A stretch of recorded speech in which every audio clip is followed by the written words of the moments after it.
Welcome to ITI prepare channel বন্ধুরা, আশা করি সকলে ভালো আছো। আজ নতুন একটি বিষয় নিয়ে তোমাদের সাথে আলোচনা করব, আর এই বিষয়টি কিন্তু তোমাদের জন্য ভীষণই গুরুত্বপূর্ণ আগামী দিনে। তো আশা করি বন্ধুরা ভিডিওটি তোমরা প্রথম থেকে শেষ পর্যন্ত সকলে দেখবে। আর যারা নতুন আজকে প্রথমকে ভিডিওটি দেখছো তারা অবশ্যই চ্যানেলটি সাবস্ক্রাইব করে রাখবে, যাতে ভবিষ্যতে এই ধরনের নোটিশ বা নোটিফিকেশন পেতে তোমাদের সুবিধা হয়। তো বন্ধুরা দেখো, আমি WBSCVT পোর্টালের পুরো পেজটা ওপেন করেছি। ওপেন করার পর দেখা যাচ্ছে বিশেষ কোনো নতুন নোটিশ এখনও এখানে পাবলিশ হয়নি। যে নোটিশগুলি রয়েছে সেগুলি কিন্তু ইতিমধ্যেই তোমাদের সাথে আলোচনা করা হয়েছে। এবার যে দ্বিতীয় প্রসঙ্গে যাচ্ছি সেই বিষয়টি হলো যে অনেকেই চিন্তা করছো যে ডকুমেন্টস ভেরিফিকেশন কী করে হবে, কবে যেতে হবে, এই বিষয়ে একটা তোমাদের মধ্যে একটা সন্দেহ কাজ করছে। তো বন্ধুরা, বিগত বছরগুলির অভিজ্ঞতা থেকে বলা যায়, যখন তুমি একবার একটি কলেজে অ্যাডমিশন নিয়ে নিচ্ছ এবং সেক্ষেত্রে তোমার কোনো আপগ্রেডেশনের ব্যাপার নেই, অর্থাৎ তুমি অলরেডি অ্যাডমিটেড শো করছে তোমার অ্যালটমেন্ট লেটারে, সেসব ক্ষেত্রে কিন্তু কলেজ থেকে ফোন করা হয়, অথবা কলেজ থেকে ফোন করে তোমার হোয়াটসঅ্যাপ নম্বরটি চাওয়া হয়। সেই হোয়াটসঅ্যাপ নম্বরে পার্টিকুলার সেই কলেজে সেই ডেট থেকে একটা গ্রুপ ক্রিয়েট করা হয়, যে গ্রুপের মধ্যে কিন্তু অফিসিয়ালি বিভিন্ন নোটিশগুলি জানানো হয়। তো এটা দ্বিতীয় পর্যায়ে। প্রথম পর্যায়ে সাধারণত কলেজ থেকে ফোন করে তোমাদেরকে সকল ডকুমেন্টসের হার্ড কপি এবং যে মেডিকেল সার্টিফিকেটটি থাকে সেটি জমা করার জন্য বলা হয়। তো বন্ধুরা, এ বিষয়ে কিন্তু অনেকেই অলরেডি খবর পেয়েছো, অর্থাৎ অনেককেই কিন্তু কলেজ থেকে ডাকা হয়েছে। এবার যাদের এখন ডাকা হয়নি তাদেরও কিন্তু খুব শিগগিরই ডাকা হবে। তো তোমরা মোটামুটি যে ফোন নম্বরটি দিয়ে লগ ইন করো সেই ফোন নম্বরটি অ্যাক্টিভ রাখবে। যে কোনো সময় কিন্তু কলেজ থেকে ফোন আসতে পারে, এবং সম্ভব যদি হয় তাহলে তোমরা নিজেরাও কিন্তু কলেজ থেকে কথা বলতে পারো, অর্থাৎ কলেজের সাথে কথা বলে দেখতে পারো যে তোমাদের কবে ভেরিফিকেশনের জন্য বলা হচ্ছে। আমরা ইতিমধ্যেই মেডিকেল সার্টিফিকেট কী করে ফিল আপ করতে হবে তার বিষয়ে একটা ভিডিও দিয়েছি। সেই ভিডিওটি তোমরা আশা করি সকলেই দেখেছো। যদি না দেখে থাকো তাহলে আমাদের ইউটিউব চ্যানেলে কিন্তু ভিডিওটির ডেসক্রিপশনটা রয়েছে। এবং দ্বিতীয়ত আজকে যেটা আলোচনা করব সেটি হচ্ছে ডকুমেন্টস ভেরিফিকেশনের জন্য তোমাদের প্রধানত কোন কোন ডকুমেন্টস জোগাড় করতে হবে।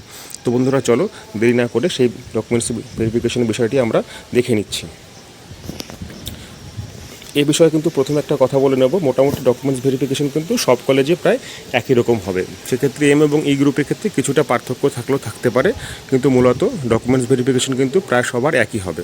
তো বন্ধুরা, আমি একটা পেজ খুলে দিয়েছি, দেখো এখানে লেখা রয়েছে the following documents are required for admission in M group candidates. এখানে দেখো প্রথমে প্রায় 10টা মতন পয়েন্ট রয়েছে। এই পয়েন্টগুলির মধ্যে প্রথমেই রয়েছে দেখো self attested photocopy of admit card of মাধ্যমিক অর ইকুইভ্যালেন্ট, অর্থাৎ মাধ্যমিক বা সমতুল পরীক্ষার যে তোমাদের ফটোকপি সহ অ্যাডমিট কার্ডটি রয়েছে সেটার কিন্তু জেরক্স একটা লাগবে। সেলফ অ্যাটাস্টেড এবং মার্কশিট অ্যান্ড মাধ্যমিক অর ইকুইভ্যালেন্ট, অর্থাৎ মাধ্যমিক বা সমতুল পরীক্ষার পাশের যে রেজাল্ট অর্থাৎ যে মার্কশিটটা রয়েছে সেটাও কিন্তু দেখাতে হতে পারে। তৃতীয়ত রয়েছে self attested photocopy of certificate of মাধ্যমিক অর ইকুইভ্যালেন্ট, মাধ্যমিক পাশে যে সার্টিফিকেটটি রয়েছে সেটারও কিন্তু একটা সেলফ অ্যাটাস্টেড কপি লাগবে। Self attested copy of certificates SC/ST physically handicap certificate if any, যদি কোনো শারীরিক প্রতিবন্ধকতার কাগজপত্র থাকে সেক্ষেত্রেও কিন্তু সেগুলি দিতে হতে পারে। 5 নম্বরে রয়েছে self attested photocopy of marksheet of CBSE internal, যদি কেউ CBSE বোর্ডের থেকে ITI বোর্ডে আসো সেক্ষেত্রে কিন্তু তাদেরও এটা দিতে হতে পারে। 6 নম্বরে রয়েছে self attested photocopy of Kanyashree enrol certificate, যারা ফিমেল ক্যান্ডিডেট তাদের কিন্তু কন্যাশ্রী সার্টিফিকেটে ফটোকপি সেলফ অ্যাটাস্টেড সহকারে লাগবে। 7 নম্বরে রয়েছে self attested photocopy of Aadhaar card. Aadhaar card কিন্তু সেক্ষেত্রে ক্যান্ডিডেট যে তারও লাগবে। এবং আরেকটা কথা বলে রাখি, বাবা এবং মায়ের আধার কার্ডের কিন্তু অরিজিনাল এবং জেরক্স কপি সাথে করে নিয়ে যেতে হবে। 8 নম্বর রয়েছে self attested photocopy of vocational pass certificate, যদি কারোর ভোকেশনাল পাস সার্টিফিকেট থাকে তাহলে কিন্তু ভোকেশনাল পাসের সার্টিফিকেটও দেখাতে হতে পারে। 9 নম্বরে রয়েছে 4 numbers of coloured passport size recent photograph, 4টি করে রঙিন ছবি লাগবে। তোমরা ছবি একটু বেশি তুলে রাখবে, কারণ আগামীতে আরও কিন্তু ছবি প্রয়োজন হবে।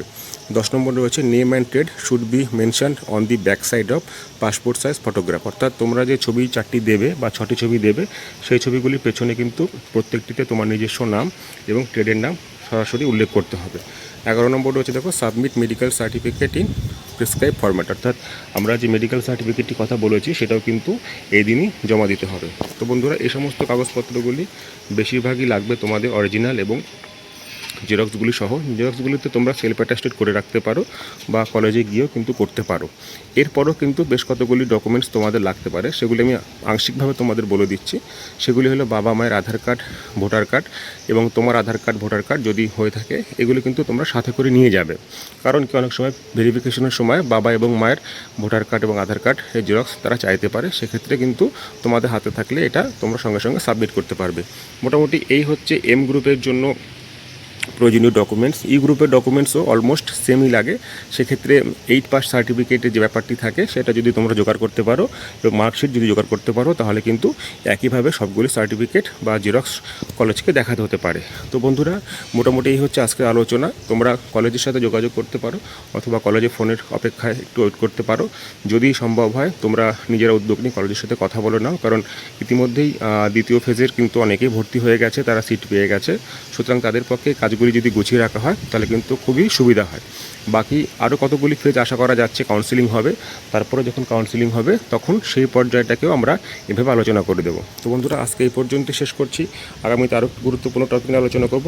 ততক্ষণ পর্যন্ত সকাল ভালো থাকবে, এই শুভকামনা রইল।